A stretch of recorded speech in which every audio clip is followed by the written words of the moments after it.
Russell has spent some spare time over the last couple of months refinishing a couple pieces of furniture, and we're going to show you the clips of him refinishing these pieces while we talk about the 6 basic steps that we go through for any furniture refinish or restoration.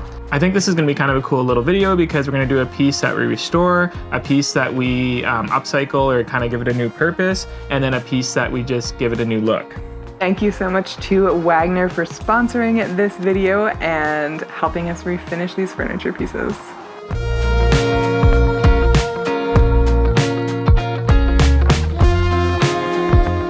The first step of any furniture restoration is to figure out what kind of wood you're working with and if the piece has any value. So a quick way to look at what kind of wood you have is to look at the edge of the piece. With plywood, what you essentially have is a buildup of a whole bunch of pieces of wood, and then on the top, you have a veneer that is your finished face and what gives you the nice look. What you have to be careful with plywoods is that if you sand too much, you can sand through the veneer and you're gonna ruin the look or the finish of the piece. With a solid piece of wood, you're gonna have face grain, which is showing the flame of the wood, end grain, which is showing the end of the cut, and side grain, which shows the side of the piece of the flame going through the side of the wood. And as you rotate the piece, you can kind of see like the flame works with the pattern of the edge grain. Another way to see what kind of wood you're dealing with is the joinery. So a lot of the older wood pieces or higher end pieces will have like a dovetail where the wood kind of clicks into each other. And then you can see if you're dealing with plywood or solid wood. You'll have butt joints and pocket joints, which is found on newer furniture. And this is also going to help determine the age of the piece or the quality of the piece. When you're restoring furniture, you're also going to want to figure out what kind of piece you're restoring. Is it antique? Is there any value in it? Because that might determine how you restore it or what you do in your restoration. If you're unsure, there are appraisers that can look at furniture, and then sometimes you might even get lucky. There might be stamps on the back of the furniture saying when and where they're built. This isn't as common, but then if you do find something like that, you can just go to the internet and do a quick search. The second step to any furniture restoration or refinish is cleaning your piece thoroughly.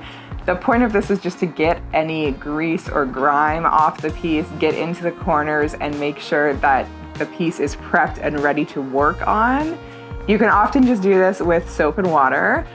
We have frequently used TSP, and more recently we really like to use the Fusion TSP alternative, which is just an eco-friendly version of the TSP that you can clean your piece with and wash it off and don't have to worry about any environmental impacts. And this step is just nice because when you go to the next step, which is stripping or sanding, you're not clogging up scuff pads or sandpaper with any kind of greasy grime, and it just makes the restoration project easier. We didn't put this as an official step to refinishing pieces because you don't always have to do it, but if you are going to make any modifications to your furniture piece, now would be the time to do that. So this project, we found this piano bench in our local thrift store. I think we paid like 10 or 15 bucks for it, and we're gonna turn it into a coffee table. And the cool thing with the piano bench is that you'll have hidden storage. So the first thing is this piano bench is well built. Actually, I think it's maple wood, but we don't like the padded top. So we're gonna take this padded top off, and then we're gonna make a new top out of this. And I think that will make this a really nice and compact coffee table with some cool hidden storage.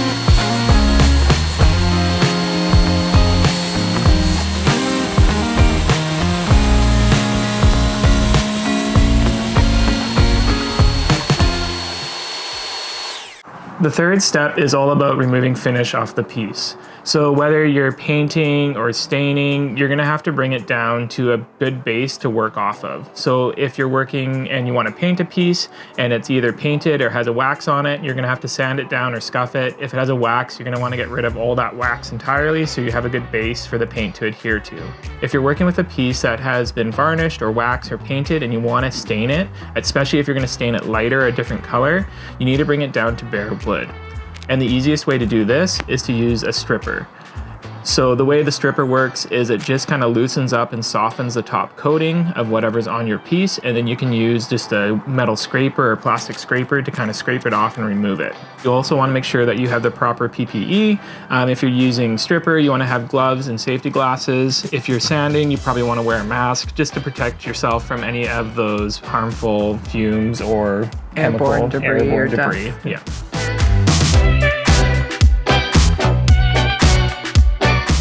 I also found that if you apply the stripper and let it sit and then put a piece of plastic over it, it allows the stripper to work a little bit more effectively and it takes the top coating off even faster. After you're done the stripping process, I like to rinse the whole piece off with water. If you do this, you're gonna have to let the piece dry out before you can kind of move to any of the next steps. But I just like this because it gets rid of any of that extra residue and gives you a good base to start from. So if you did wash your piece, once it's dry, you can move on to sanding. So with sanding, I like to start with a coarse grit first because that's gonna level it out, get rid of any of the leftover finish that may be on the piece and work my way up. So usually I'll go with like a 60 or 80 grit, then I jump up to like 100 or 120, 150 grit, and then you can move up to like a 200, 220 grit. And that usually gives you a really nice smooth and flat surface to work off of. At this point too, you're gonna be wanting to look for any nicks or cracks or maybe some pieces that need some glue. I find while you're sanding, this is a really good time to be watching for this and then just kind of take note. And then after, catch it all at once. You can use a wood filler. We actually did a post on it and we'll link that on how to make your own wood filler to match.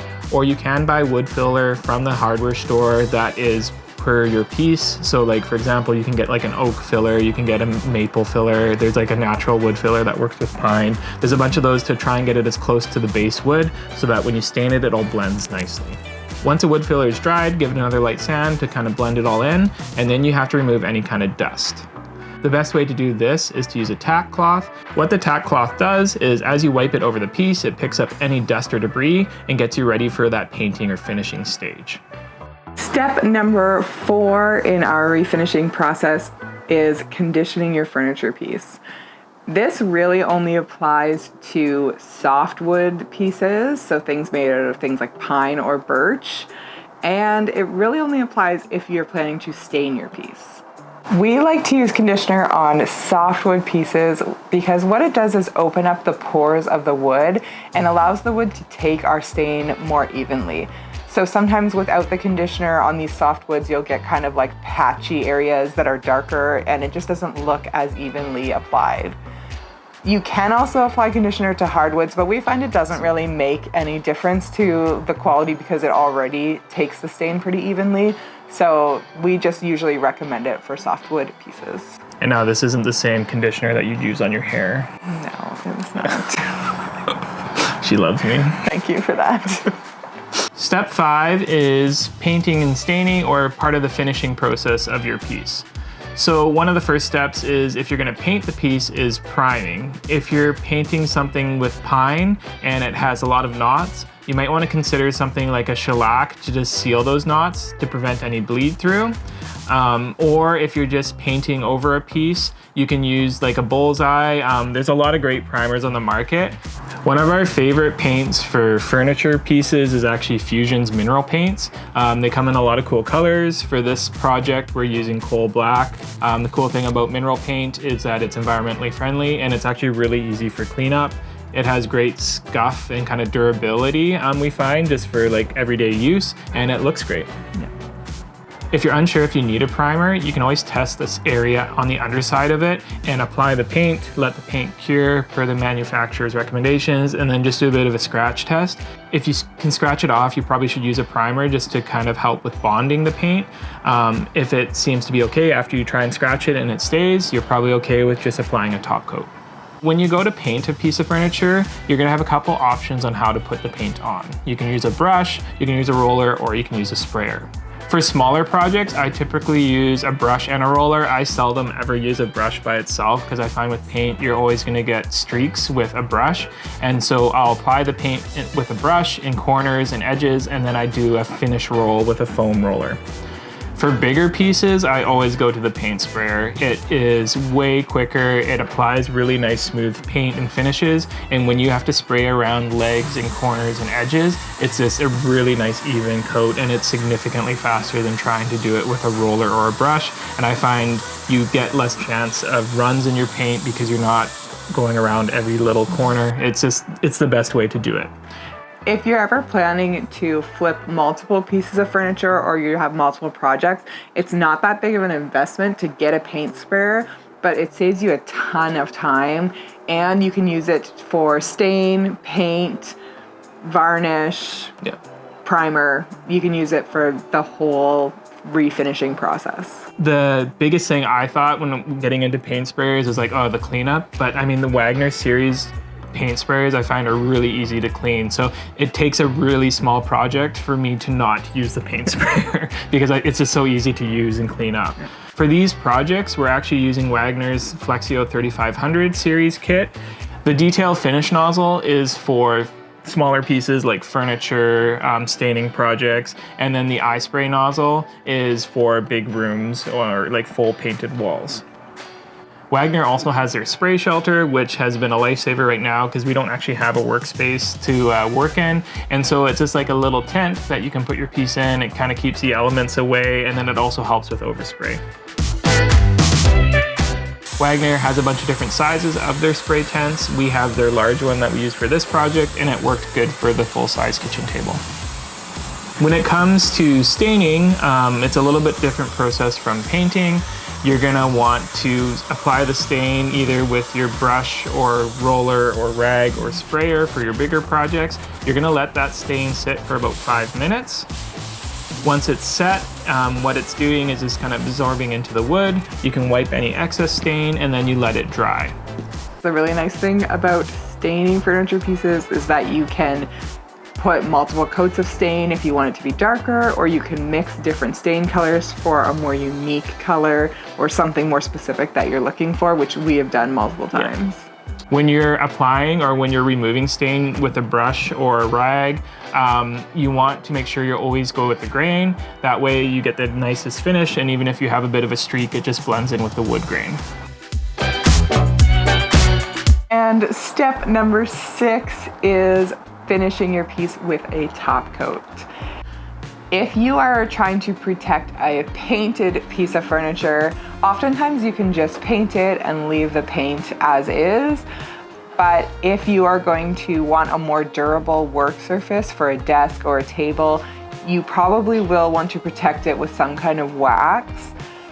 We have often used the Osmo wax, but we really like the walrus oil as well. And depending on what you're using your piece for, like if you need it to be food safe or environmentally friendly, you really will want to look into the different options of waxes. And we know one like walrus oil is safe for those kinds of projects. You can also get the Osmo in a matte finish, which really makes it not even really visible that there is a wax finish on the top, but really protects your piece. Yeah. And anything that you have stained or left natural should always have at least a couple coats of some kind of clear coat. We really like using polyurethane because it doesn't yellow our pieces. A lot of the more oil-based protectors do kind of give a yellowish tinge when they are applied, but you definitely want to be clear coating and protecting any of those stained furniture pieces. Here are the before and afters of the 3 furniture pieces that we refinished in this video.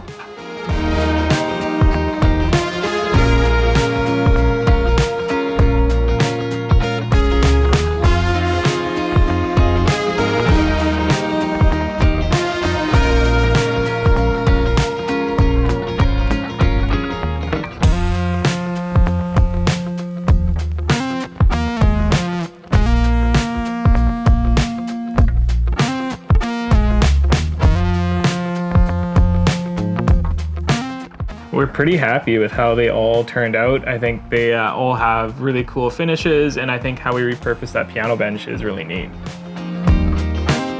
If you have any questions at all, please drop them in the comments below. We would love to be able to answer those for you. And I hope you guys enjoyed this video. Thanks so much for watching, and stay tuned for more great content from Lindy and Russ.